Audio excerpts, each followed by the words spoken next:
Mobile নেটৱৰ্কৰ problem হৈ আছে নেকি জনাব বিচাৰোঁ। কিছুদিন আগত কিছুমানে কি হৈছে ৰিচাৰ্জ দাম বঢ়াৰ লগে লগে কিছুমানে বিভিন্ন নেটৱৰ্কলৈ পৰ্ট কৰি লৈছে। ধৰি লওক যদি আপোনালোকৰ এয়াৰটেল আছে এয়াৰটেলৰ পৰা BSNL লয় বা ভোডাফোনৰ পৰা জিঅ' লয়, এনেধৰণৰ বিভিন্ন নেটৱৰ্কলৈ পৰ্ট কৰি লৈছে বা MNP কৰি লৈছে। ফলত কি হৈছে তেখেতসকলে এটা ডাঙৰ প্ৰব্লেম ফেচ কৰি আছে, যিটো হৈছে নেটৱৰ্ক কানেক্টিভিটি লৈ বহুতে প্ৰব্লেম ফেচ কৰি আছে। জনাব বিচাৰোঁ যদি আপোনালোকে এনেধৰণৰ প্ৰব্লেম ফেচ কৰি আছে, আৰু লগতে জনাব বিচাৰোঁ যদি আপোনালোকে এটা নতুন কানেকশ্যন বা চিম ল'ব বিচাৰে, আপোনাৰ এৰিয়াত আপোনাৰ সেইটো নেটৱৰ্ক এভেইলেবল আছে নে নাই, বা আপোনাৰ যদি আপুনি MNP যাক কয় পৰ্ট কৰিম বুলি ভাবি আছে, গতিকে আপোনালোকে আগতে চেক কৰি ল'ব যাতে আপোনালোকৰ আগতে প্ৰব্লেম নহয়। কাৰণ আপোনালোকৰ সেইটো নেটৱৰ্কত সেইটো এৰিয়া কভাৰেজত আপোনালোকৰ যদি নেটৱৰ্ক এভেইলেবল নাই তেন্তে আপোনালোকৰ ডাঙৰ এটা সমস্যাৰ সন্মুখীন হ'বলগীয়া হ'ব পাৰে। চ' মই আজি ভিডিঅ'টোৰ জৰিয়তে আপোনালোকৰ এনেকুৱা এটা ৱেবছাইটৰ বিষয়ে জনাম য'ত আপোনালোকে চেক কৰিব পাৰিব যে আপোনালোকৰ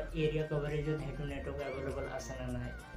গতিকে ভিডিঅ'টো শেষলৈ চাব। কাৰণ যদি আপোনালোকে MNP কৰে, MNP যাক কোৱা হয় পৰ্ট যদি কৰে, আপোনালোকে পৰ্ট কৰাৰ পাছত যদি আপুনি যোনটো নেটৱৰ্কত পৰ্ট কৰে পিছত যদি আপোনালোকে প্ৰব্লেম পায় নেটৱৰ্ক কানেক্টিভিটি লৈ, আকৌ ঘূৰি আহিব নোৱাৰে। কাৰণ 90 ডেজ নোহোৱালৈকে ইয়াৰ কিছুমান ৰেগুলেশ্যন আছে। গতিকে আপোনালোকে যাতে আগলৈ প্ৰব্লেম নহয় সেইটো কাৰণে ভিডিঅ'টো শেষলৈ চাব, আৰু ভিডিঅ'টো ভাল লাগিলে এটা লাইক কৰিব, আৰু এনেধৰণৰ ইনফৰ্মেটিভ আৰু হেল্পফুল ভিডিঅ' আমি চাই থাকিবৰ বাবে মোৰ চেনেলটো ছাবস্ক্ৰাইব কৰি বেল আইকনটো প্ৰেছ কৰি থাকিব, আৰু পাৰিলে আপোনালোকে যদি ফেচবুকত চাই আছে তেন্তে পেজটো ফ'ল' কৰি ৰাখিব।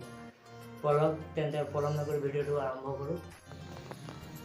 আপোনালোকে যিকোনো এটা ব্ৰাউজাৰত আহিব, ব্ৰাউজাৰত অহাৰ লগে লগে এইটো আপোনালোকে টাইপ কৰি লওক কভাৰেজ মেপ। তাত আপোনালোকে যিটো তলত চাব পাৰিব এটা website 3G 4G coverage map India, এই অপশ্যনটোত আপোনালোকে ক্লিক কৰিব। ক্লিক কৰাৰ লগে লগে আপোনালোকে তাত আপোনালোকে এনেধৰণৰ ইণ্টাৰফেচ শ্ব' হ'ব, য'ত আপোনালোকে চাব পাৰিব IN বা কেৰিয়াৰ।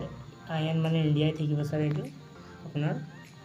লগতে আপোনাৰ যিটো নেটৱৰ্ক আপোনালোকে চাৰ্চ কৰিব বিচাৰে আপোনাৰ এৰিয়া কভাৰেজত আছে মানে সেইটো আপোনালোকে চুজ কৰি ল'ব। ধৰি লওক মই এয়াৰটেল চুজ কৰি লৈছোঁ, আৰু আপোনালোকে চিটি টাউন বা যিটো হয় সেইটো আপোনালোকে তাত আপোনালোকে টাইপ কৰিব লাগিব।